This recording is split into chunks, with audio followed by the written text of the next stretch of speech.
on the building and I didn't press all the buttons. But here's my house. And I'll tell you a story called The Many Place, and I need to turn on the echo on, so there you go.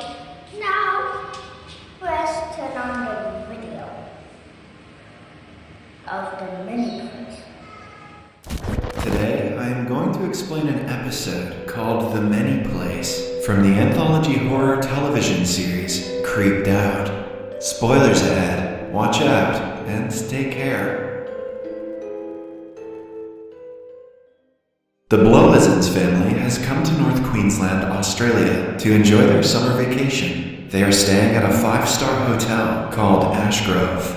However, they are welcomed by heavy rainfall thanks to the place's tropical climate. As the parents complain about the weather, the receptionist tells them about all the different activities they can do in the hotel without having to go outdoors. The eldest daughter of the family, Nita, locks eyes with a teenage boy in the lobby. They exchange numbers and decide to meet at the swimming pool later. The youngest of the family, Max, runs inside the elevator and presses all the buttons just for the fun of it. She is stopped by the hotel's boilerman. He has worked in the hotel for several years and knows all of its secrets. The man warns Max against pressing all the buttons, claiming that bad things happen to kids who do so. He also mentions someone named Quinkin, but before he can elaborate, the hotel clerk approaches them. She reminds him that the elevator is only for guests, and he isn't allowed to use it. The boilerman curses her and walks away, leaving Max speechless after the encounter.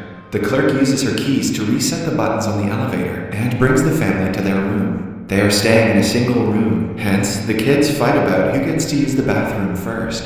Nita accidentally scrapes Max's favorite black sandals in the process. The sisters used to be best friends, but now that Nita is growing into a teenager, they have grown apart.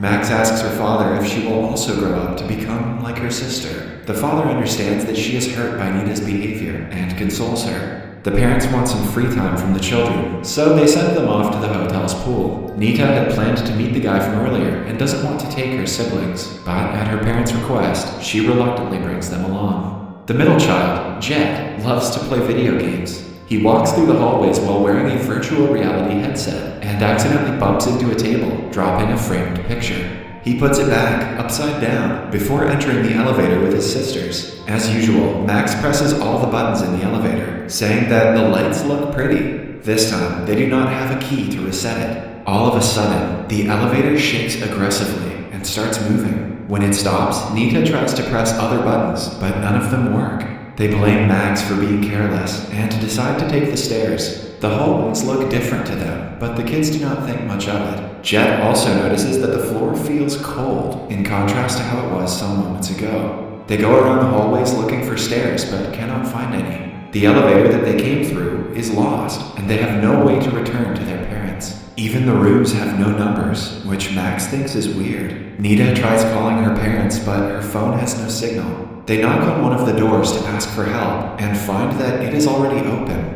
But inside the door lies another hallway that is identical to the one they are in right now. They check other doors and find out that they are stuck in a maze-like place where every door leads to a different identical hallway. The younger siblings start to panic, but Nita calms them down. She claims that all they have to do is find the elevator again and return to their parents. Suddenly, they hear a loud growl from behind a door. Max claims that the noise is coming from Quinkin, who the boilerman warned her about. As the growling gets louder, she starts to panic and hyperventilates. Nita asks her to breathe and plays their favorite Bobo ski game to calm her down. But trouble arises when they hear a faint snarling getting closer. On looking under a door, they see a pair of monsters' feet on the other side. They screech in fear and run through random doors, getting further away from their original elevator in the process. Max runs faster than the other two and gets lost.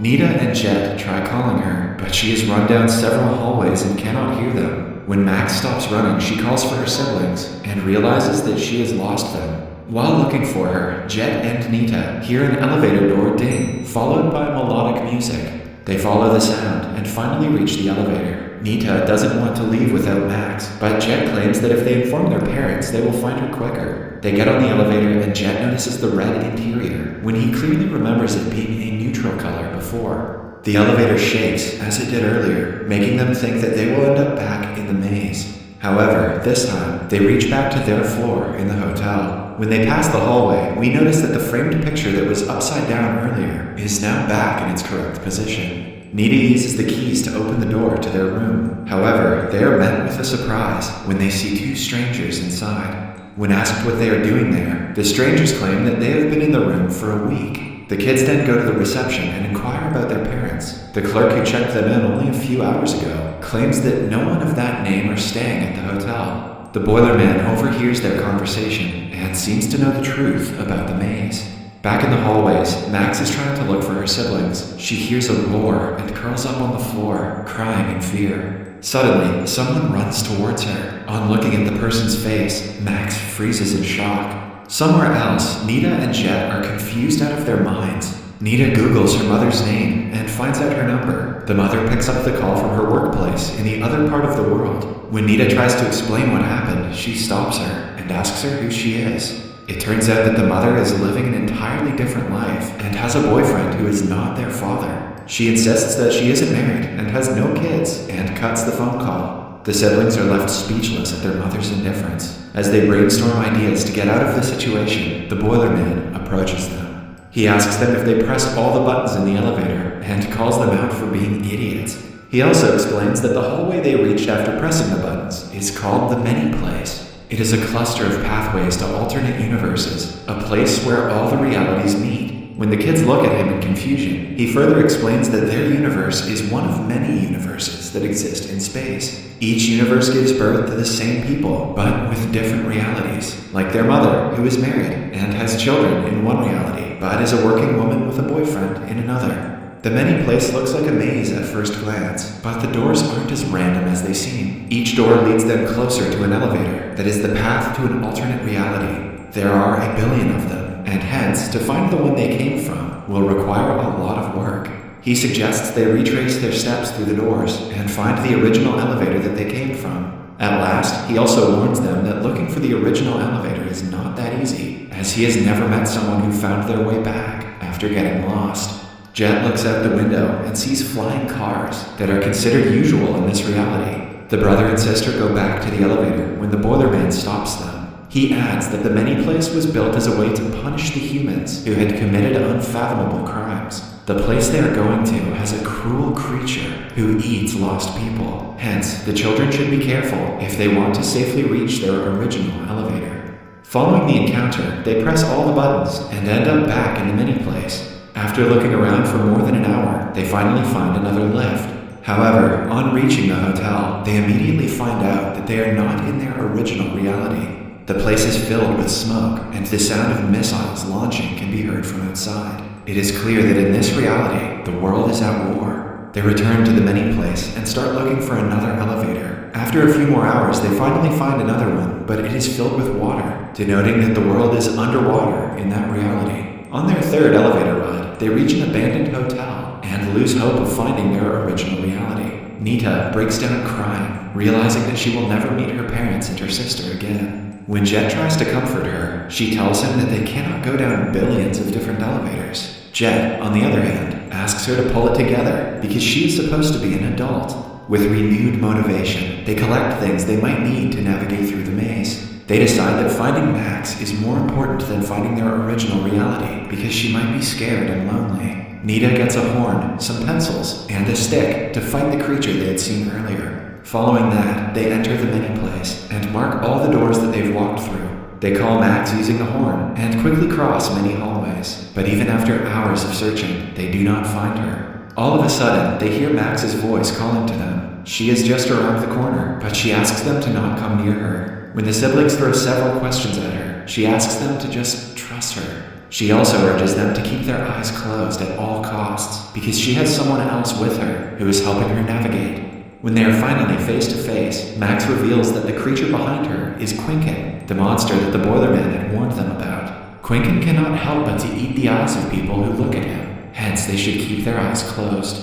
Apart from that, he is a gentle creature who has lived in the many place his entire life. He knows every corner of the place and wants to help them get back to their original reality. Max and Nita hug while still keeping their eyes closed. They trust Quinken and hold his hand. After that, they slowly make their way to the elevator and start it. As the doors close, they open their eyes and get a glimpse of Quinken's gruesome face. Thankfully, the doors shut before he can attack, and the kids are brought back to their original reality. They see that the framed picture is upside down and finally sigh with relief. While walking back to the room, Nita asks Max how she found out that they should close their eyes. Max mentions the Boilerman and says that he is blind.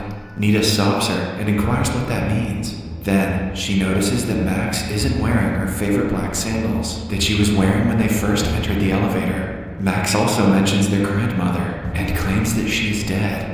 Soon, Nita realizes that they picked up Max from a different reality who is lost in the same maze as them. She is not the girl they grew up with, but is from a parallel universe. When they reach their room, the group is beyond surprised to see that the real Max is already there. She is trying to explain everything to her parents, who clearly don't believe her. That is, until they get a look at their daughter's doppelganger and freeze in shock. The movie ends as the real Max begs her parents to keep the other Max as their fourth daughter.